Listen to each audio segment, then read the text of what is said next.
Hi, ako si Arthur. Isa lang naman sa mga anak ng dad kong si Benedict. May-ari lang naman ng pinakasikat na school dito sa amin. 19 years old na ako ngayon at nag-aaral ako sa school niya. Lumaki ako mayaman since mayaman yung buong angkan ko. Nakakatawa nga eh. Kasi simula ng elementary, lahat ng teacher sip-sip sa akin. Kesa sila yung lapitan ko para sa grades, sila pa yung lumalapit sa akin para daw ma-promote daw sila. Lahat din ng estudyante takot sa akin at walang may balak na guluhin ako. Kaya lumaki ako may kapangyarihan dito sa school. Halos di na nga ako natuto eh.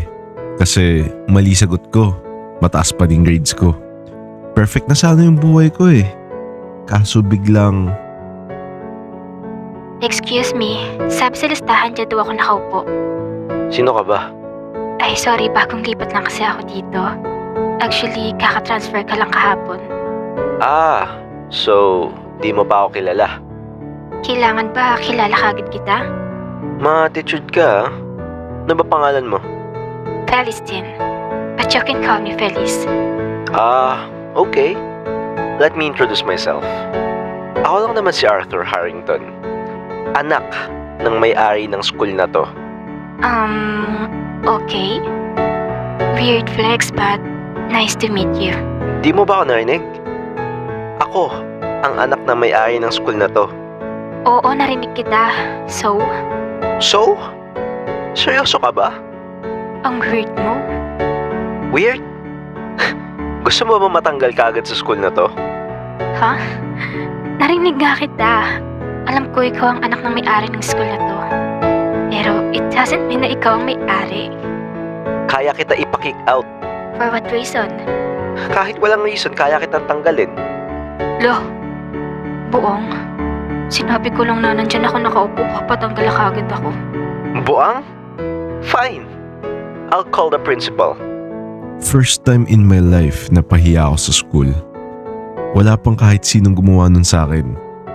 Pumunta kaagad ako sa principal para sabihin na i-kick out siya. Ninang, Yes, inaanak? pwede niya ba i-kick out yung babaeng bagong transfer sa room ko?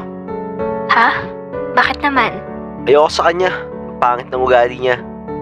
As much as I want Arthur, pero utos ng dad mo na ipasok siya sa school na to. My dad? Oo, siya mismo ang nag-enroll sa kanya dito. Kahit na Ninang, gawin mo ng paraan para matanggal siya.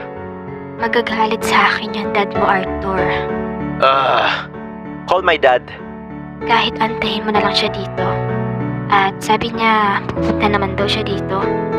I'm getting bored, Ninang. Just call him na lang. Biglang pumasok si dad sa room at tumahimik kagad yung principal. Ba't ka sumisigaw, Arthur? Dad, yung girl na pinasok mo daw, I don't like her. Sino? Si Feliz? You even know her? Ang pangit kaya ng ugali niya. Paano mo naman nasabing pangit yung ugali niya? Basta, ang attitude niya, ayoko sa kanya. Can you just kick her out na lang, please? I can't, son. I owe her. Don't tell me, Dad, na anak mo siya sa labas. What? No! She saved my life yesterday. Ha? Paano? Habang may kausap ako sa phone kahapon, biglang may humarot sa likod ko na kotse.